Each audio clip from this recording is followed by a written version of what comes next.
program under MMTTP scheme of the Ministry of Education, Government of India. Today, the topic of the first session is higher education and society, one of the very important topic of NEP orientation program, as there are many discussions regarding how the relationship between society and higher education is being shaped in this area. So we are very much privileged and fortunate to have among us Professor Chandan Kumar Sharma sir. Before requesting sir to start the session, I'd like to briefly introduce to you. Professor Chandan Kumar Sharma is a distinguished professor in the Department of Sociology at Tezpur University. And currently he is also the Dean of School of Social Sciences and Humanities. Earlier he served as head of the Department of Sociology and head in charge of the Department of Social Work, a graduate of Cotton College in Assam and an alumnus of Delhi School of Economics, University of Delhi. Professor Sharma holds an MA, MPhil and PhD in Sociology. Widely known for his interdisciplinary scholarship and deep engagement with issues concerning Northeast India, Professor Sharma was instrumental in establishing the Department of Sociology at Tezpur University and served as its founder head. Over the years, he has held several important positions, including Program Coordinator of UGC's Special Assistance Program and Coordinator of Macronel, a collaborative research center focused on Northeast India. His academic interests span migration, identity politics, ethnic relations, environmental sociology, tribal development, and public policy. He has authored and edited several books and published extensively in reputed journals and edited volumes, and also national and state level dailies. A keen public intellectual, and he contributes regularly to national and international newspapers and magazines on contemporary socio-political issues. Professor Sharma has served on numerous expert committees of the government of Assam and academic bodies of various universities across India. He has also been associated with multiple research and consultancy projects funded by ICSSR, UNICEF, Action Aid, and other national and international agencies. He has delivered lectures and keynote addresses at prestigious institutions and conferences, and actively contributes to academic and policy discourses on Northeast India. So it's a great privilege for us that Sir will be discussing about higher education society from his expertise and experience. Sir, we have around 40 participants from across the country, mostly young faculty members, some senior faculty members, and few research scholars. So I request you to start the session, sir. Thank you so much, sir, for joining. Thank you, Dr. Iqbal, for this generous introduction. And the topic that I am going to speak on today, as you have already spelled out, higher education society, but in the context of NEP 2020. And we all know about the importance of education in society, bringing out social transformation.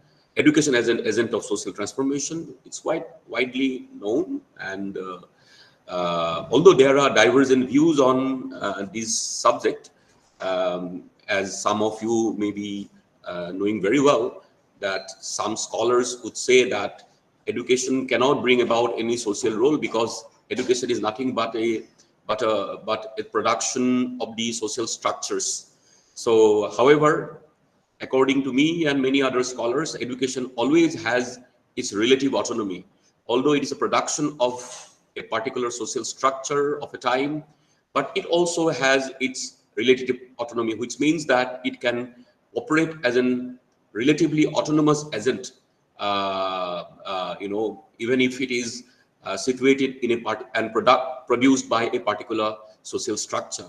For example, during British colonial time, the kind of education that they introduced here was to serve colonial interests. But the same education system, we know how it, educated Indian, large section of Indian population, created a conscious, enlightened, educated segment in Indian society, and how they eventually turned against the British, fought against the British. So education that way has its relative autonomy, and I also always say it's a double-edged weapon also. So howsoever the establishments or the existing social structure tries to control the contours of education, it has its own independence, although not wholly, but relatively.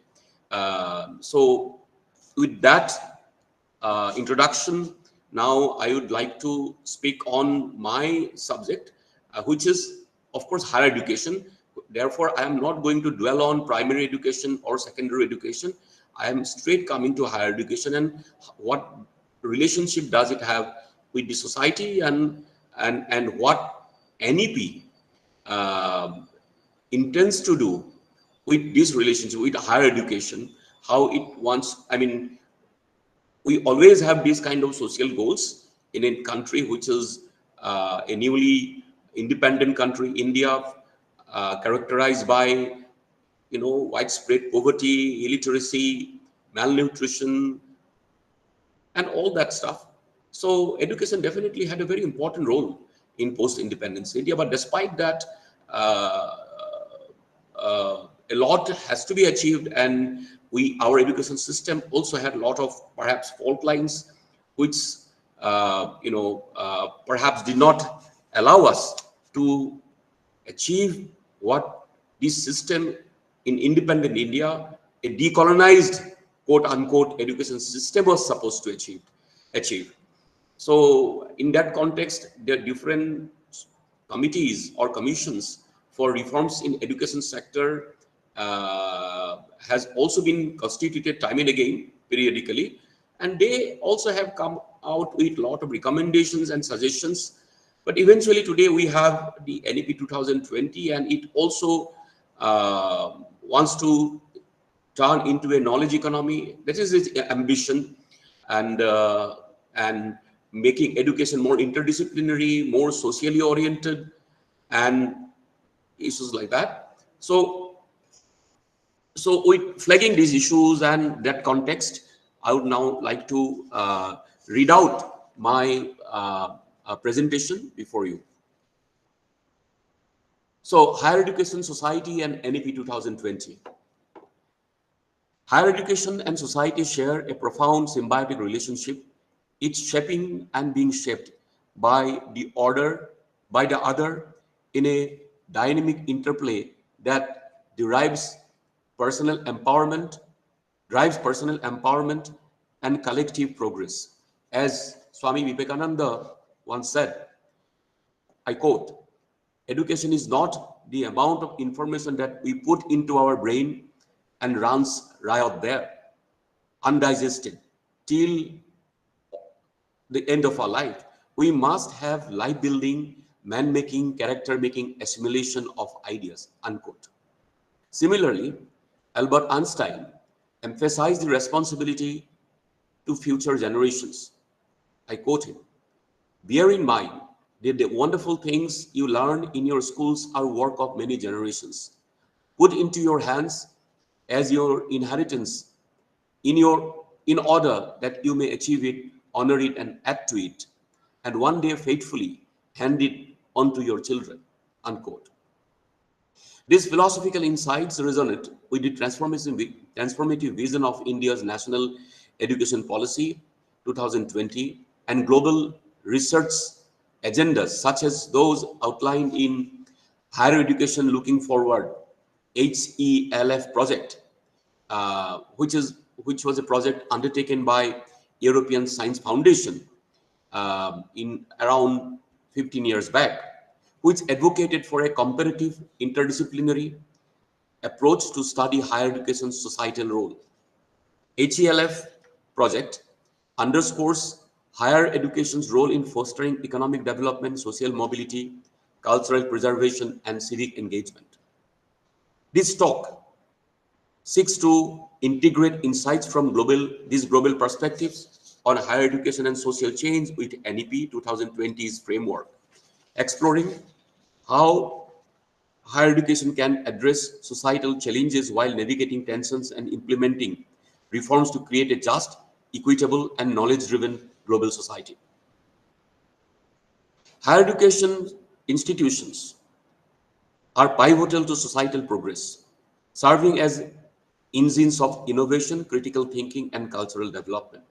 The Universal Declaration of Human Rights of United Nations asserts that education should promote, I quote, the full development of the human personality and the strengthening of respect for human rights and fundamental freedoms, unquote. This underscores higher education's dual role in fostering individual growth and societal cohesion at the same time. Globally, societal shifts, globalization, the rise of the knowledge society, marketization, technological advancements, and evolving governance, all these challenge traditional notions of national higher education systems and universities. In India, NEP 2020 envisions an education system rooted in Indian ethos, aiming to transform the nation into a global knowledge superpower by 2035.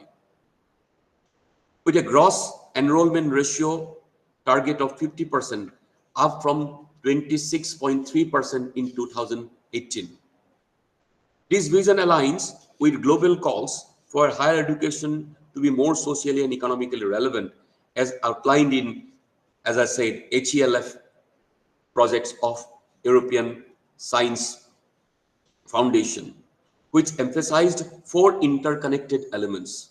Number one, changing social context. Two, implications for higher education. Three, mechanisms for interaction. And four, higher education's impact on society. Now, coming to changing social context. Global social transformations profoundly influence higher education.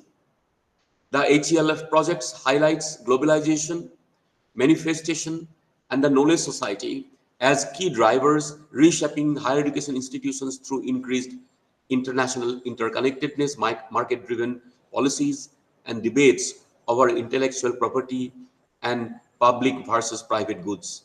For instance, globalization challenges the concept of national higher education systems, while the knowledge society positions knowledge is central to economic and cultural development. These trends raise questions about how megatrends are interpreted across diverse national and institutional settings and their implications for students, faculty, and society alike. In India, NEP 2020 responds to these global shifts by prioritizing a multidisciplinary, holistic education system that integrates arts, sciences, humanities, and vocational training.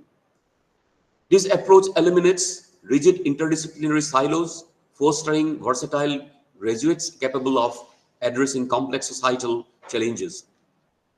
These policies' emphasis on Indian ethos, promoting cultural pride and multilingualism, reflects a unique response to globalization, balancing local traditions with global competitiveness.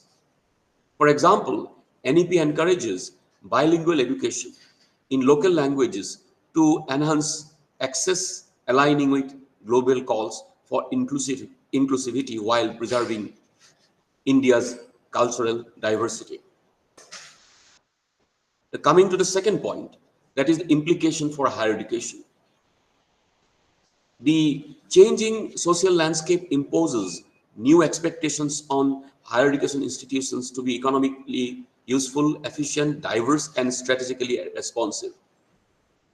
Globally, the HLF project notes tensions between institutional autonomy and external accountability, with higher education institutions navigating complex government structures and market pressures. Research is needed to explore how higher education institutions construct their own visions of the knowledge society and manage external internal dynamics to maintain diversity and balance within higher education systems. NEP addresses these implications by promoting institutional autonomy through graded accreditation and independent boards of governors, aiming for all higher education institutions to become self-governing by 2035.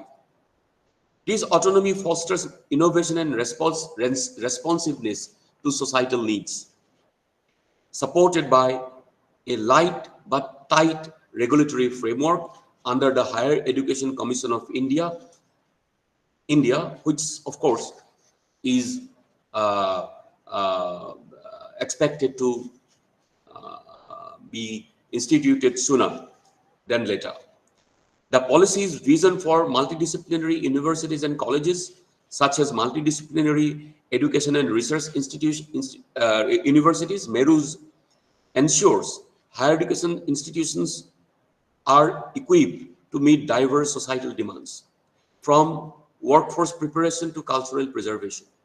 By integrating vocational education and offering flexible entry-exit points, NEP aligns higher education with economic and social priorities, preparing students for meaningful lives and productive contributions. Coming to the third point, mechanisms for interaction between higher education and society. The interaction between higher education and society is characterized by increasing embeddedness within diverse communities, each with unique demands. The European HLF project emphasizes the role of stakeholders, including governments, businesses, and local actors, in driving changes through quasi-market mechanisms like competition and privatization. Research questions focus on how higher education institutions respond to societal demands, the role of horizontal accountability, and whether autonomous institutions align with public interests. Issues of differentiation, performance criteria, and democratic legitimacy are central to understanding these interactions. Now, coming to NEP, it fosters mechanisms for societal engagement by embedding community-focused courses in curricula, such as environmental education and social responsibility initiatives.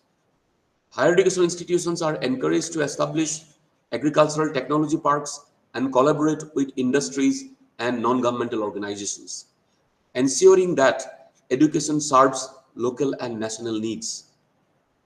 The policy's emphasis on transparent financial disclosures and not-for-profit operations reinforces higher education's role as a public service, countering commercialization trends seen globally, such as in the US, where for-profit colleges have exacerbated inequality. By promoting horizontal accountability through public oversight and stakeholder equipment, NEP aligns higher education institutions with societal goals, fostering trust and legitimacy. Now, coming to higher education's impact on society. Higher education's impact on society is multifaceted, encompassing economic development, social mobility, cultural preservation, and civic engagements. The European project identifies three key roles: supporting the knowledge society through knowledge production and human capital development, fostering a just and stable society through equitable access, and creating a critical society by providing spaces for critique and innovation. Tensions between these roles, compounded by blurred local, national, and global boundaries, necessitate comparative research to access impacts and address methodological challenges.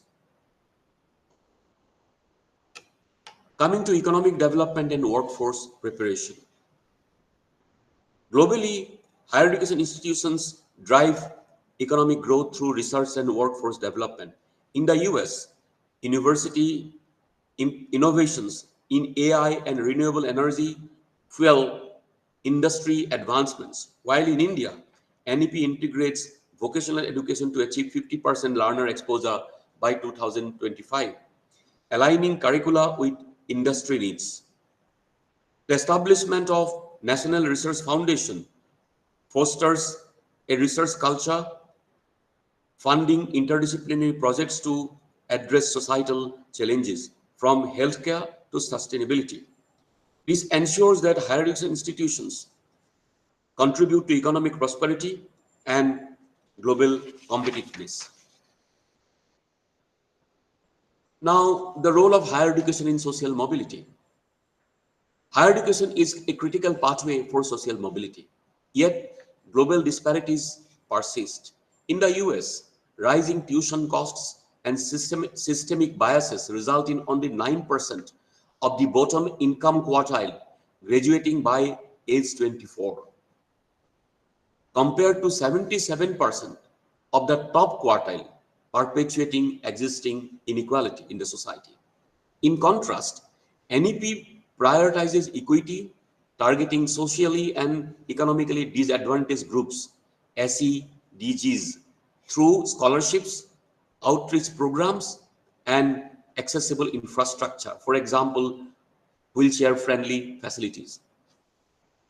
The socially and economically development groups include gender identities, particularly female and transgender individuals, socio-cultural identities such as scheduled castes, scheduled tribes, OBCs, and minorities, geographical identities such as students from villages, small towns, and aspirational districts, disabilities including learning disabilities, and socioeconomic conditions such as migrant communities, low-income households, children in vulnerable situations, victims of or children of victims of trafficking, orphans including child beggars in urban areas, and the urban poor.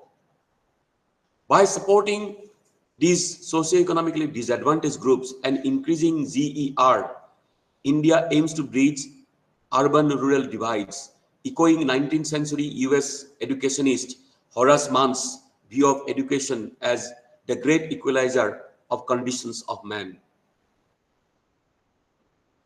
Now, coming to higher education's role in cultural preservation and innovation.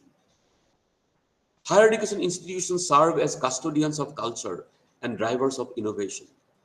NEP seeks to promote Indian languages, arts, and heritage through creation of bodies like Indian Institute of Translation and Interpretation, and strengthening departments in classical languages like Sanskrit, Pali, and Prakrit. This preserves India's diverse cultural diversity while fostering creative thinking to address modern challenges. Globally, universities challenge norms and shape cultural landscapes, with society influencing priorities like sustainability and diversity, ensuring cultural continuity and intellectual advancements. Higher education nurtures informed citizens through liberal arts education and civic engagement initiatives. In the US, universities are hubs of activism on issues like inequality, while NEP promotes courses on social responsibility and community engagement, such as rural development projects. By fostering critical thinking, ethical reasoning, and constitutional values, higher education institutions cultivate citizens who contribute to democratic stability and social cohesion, both locally and globally. Now, coming to the challenges and tensions in contemporary times. Despite its transformative potential, the relationship between higher education and society faces significant challenges, especially in contemporary times. The first challenge is that of inequality and access. In the US, for example, the commercialization and rising costs of education create barriers, with for-profit colleges absorbing 25% of Pell Grant dollars while delivering poor outcomes. In India, NEP 2020's ambitious reforms face infrastructure deficits, uneven digital access, and quality disparities, requiring substantial investment and coordination.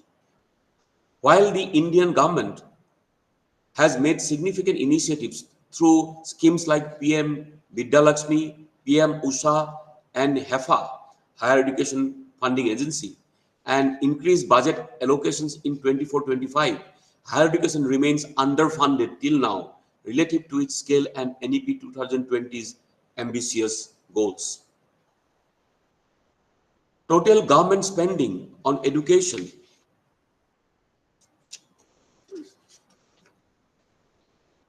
central and state combined, remains below 5% of GDP. Against the 6% target recommended by Kothari Commission in the 1960s and reiterated by subsequent education commissions and committees, and something which is also reiterated by NEP 2020. Higher education specifically receives around 1% of GDP, which is much short of the 1.5% target, highlighting a persistent gap. Further, implementation bottlenecks and regional disparities limit the system's ability to achieve a 50% gross enrollment ratio, foster global competitiveness, and ensure equitable access. To provide due financial support, the government must A. increase education spending to 6% of GDP with a higher share for higher education, even more than 1.5%. Enhance central state coordination to ensure equitable funding distribution. C. Scale up education, innovative financial or financing models like PPPs and social impact bonds. And D. Strengthen industry academia linkage uh,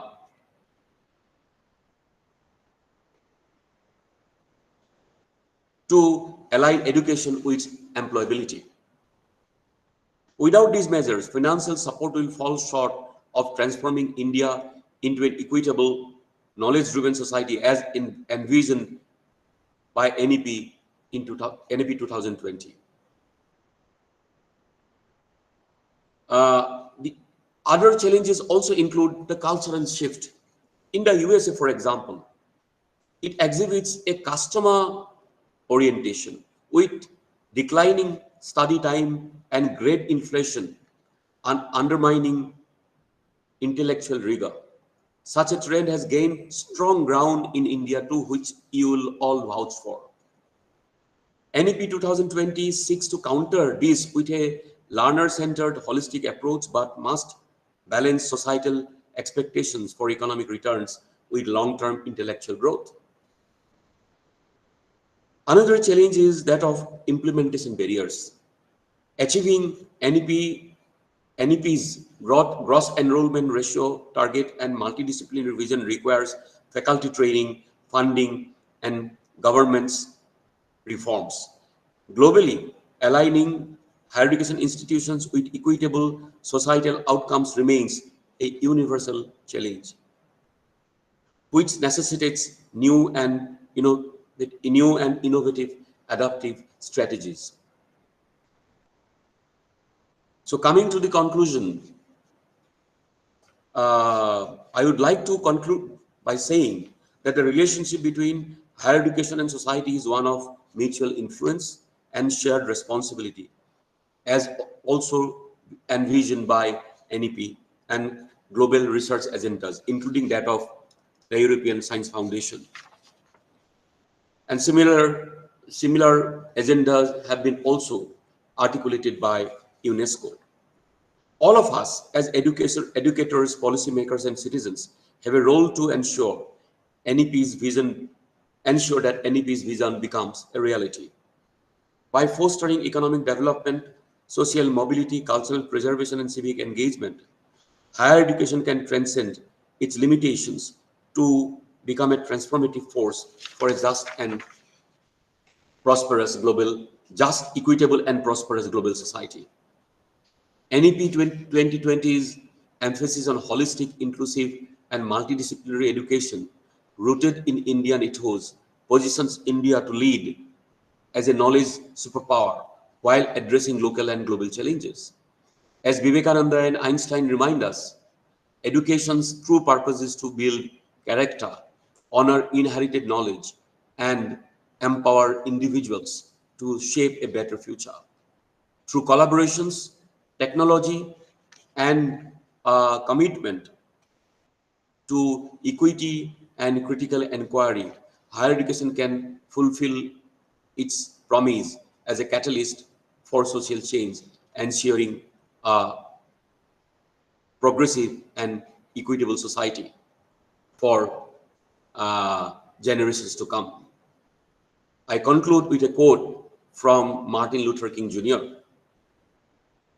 I quote him, Intelligence plus character, that is the goal of true education." Thank you for your patient hearing. Now I'll be happy to take questions and your observations. Thank you. Thank you, sir. Thank you.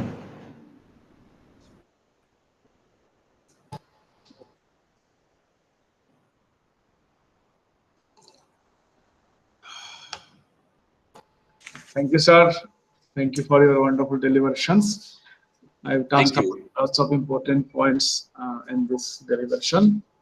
So now I request the participants to share your thoughts and questions, because we are expected that this remaining part of the session will be interactive one, so that you can get insights from sir.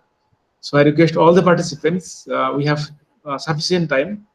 So asks all the questions. You can also share your experience and any queries related to NEP and the way higher education and solution to society is envisioned. So please.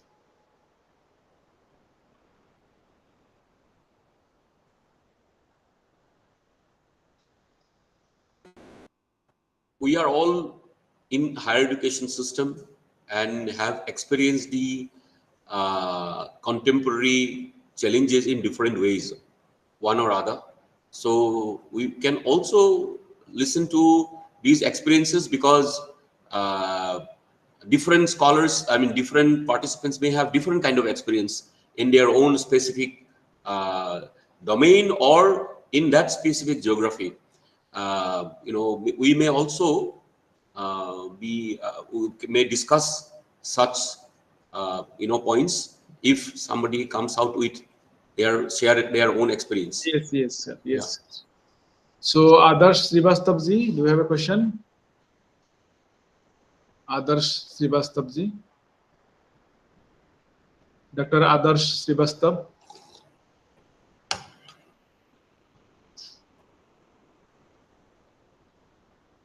Anita Satyendra Mudgal. Dr. Anita Satyendra ji. Ashish Kashyap.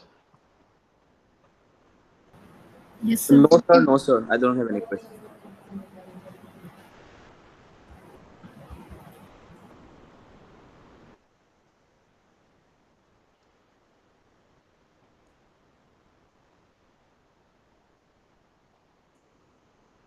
Abhik Ghosh. No question, sir.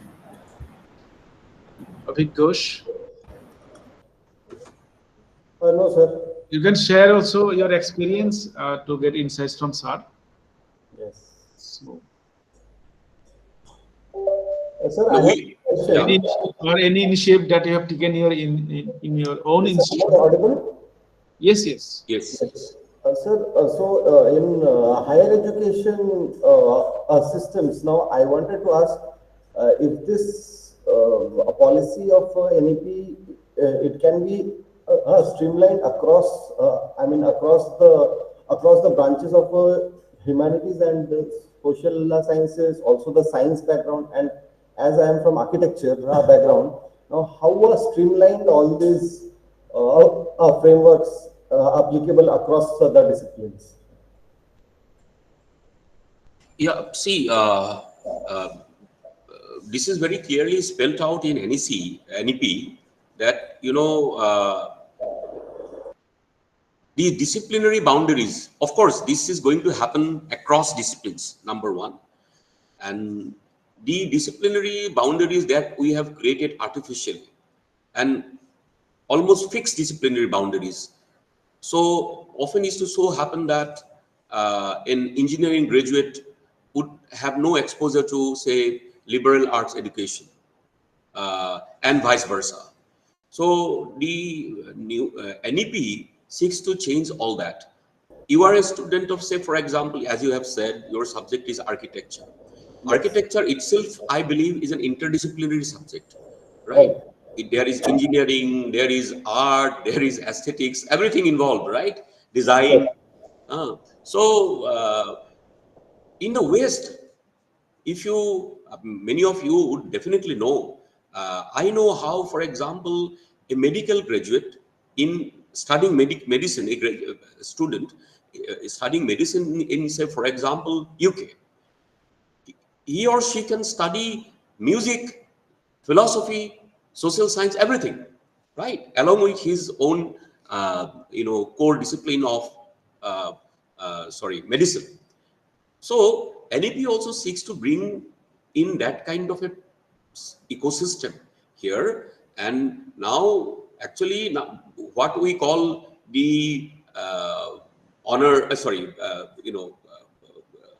the earlier strictly maintained disciplinary boundaries are going to wither, and this is the age of multidisciplinarity. So this is what actually NEP emphasizes. However, as you have pointed out, there are many challenges. Of course, one great challenge is of infrastructure. Uh, but the other important challenge is also change of our mindset. Our minds are also, very fossilized, and it not to blame us, because we are all socialized in that kind of an education system, that kind of an ecosystem, social ecosystem. And NEP seeks to change that. I think it might take some time to change our mindset. But the other important point which I have mentioned is infrastructure, for which we also need funding. Because those kind of infrastructure have to be created. That kind of options have to be created in universities, or any institutions of higher education, for which you need good funding. So this is one important challenge that we face today. But the other, as I have pointed out, is our mindset. We have to change our mindset, and we have to be forward looking. We have to come out of our own disciplinary boundaries. Yes. Thank you for sharing your views, sir. Thank you. Thank you. Thank you.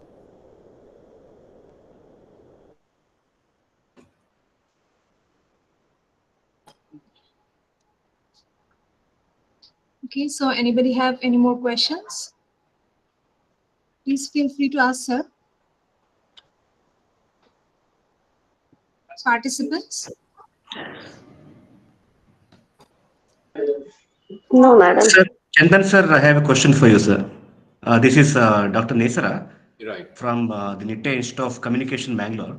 As I represent, as you, the domain of humanities, how do we collaborate with other faculties such as science, commerce, engineering, or any streams of science that will enrich our domain? Our domain is primarily humanities. Our priority is also humanities, but collaborating with other sciences, and how do we make sure that our students will deliver proper outcomes? That's what my question is. Thank you, sir. There are, in fact, thank you for this very important question, actually. But there are many areas. But two most contemporarily, relevant areas of contemporary relevance are, say, climate change and AI, right? So we cannot study climate change without the inputs from our colleagues from sciences, right? But we also know the effect of climate change, different kind of effects, societal effects, how it has impacted cross section of people. We know these things, and we have the capacity to study this. But there are other scientific dimensions of climate change which is beyond our disciplinary scope. So for which we can always collaborate with science disciplines. Similarly, AI is one. A lot of technology has gone into, of course, it is all technology-driven system.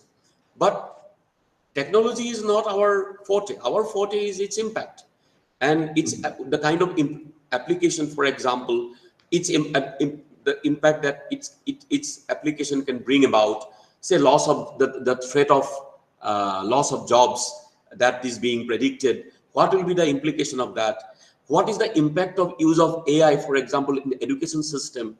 So these are our forte, the societal impacts. But the technological part is something, how to, say, for example, manipulate this technology, how to negotiate this, the ill effects of AI on our students and overall education system. For this, I think collaboration with, say, for computer science, so to say, is very important, or information technology, isn't it? And this kind of collaborations are already taking place, but I'm just pointing out two major areas in contemporary times. Yes, sir. Yes, sir. True, sir. I agree with you, sir. Say, for example, translation. How, say, for example, machine learning, machine translation, how it has impacted the translation studies. You see, because people are using machines these days. Say, for example, Google Translation. This is machine translation. So how that is affecting our ingenuity as translators, our capacity, originality as translators, innate capacity as translators. So these are part of translation studies, literary studies. So all these are areas of great contemporary relevance and great scope for collaboration with sciences. Yes, sir. Yes, sir. Thank you, sir. Thank you. Thank you, sir. Any more participants? If you have any more questions, you can ask in Hindi also. Please feel free to ask. No question, ma'am.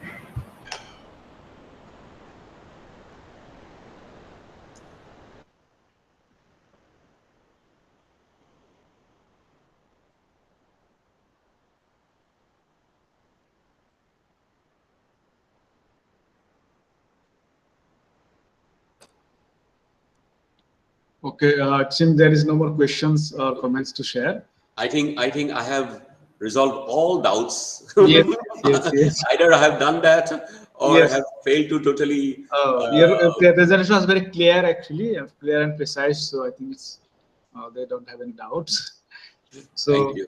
on behalf of MMTTC, Tezpur University, we express our gratitude to you, sir, for conducting this session. And we look forward to have similar sessions in our future programs as well. Thank you. Thank you so much, sir. Thank you. I think I have given everybody a longer break. Not much break, sir. Immediately, there will be another session very soon. Yes. Thank you. Thank you. Thank you so much, sir. Thank you so much. Thank you, everybody. So I also very thank much, sir. all the participants for joining in this session. We'll meet again at 12 for the next session. Thank you.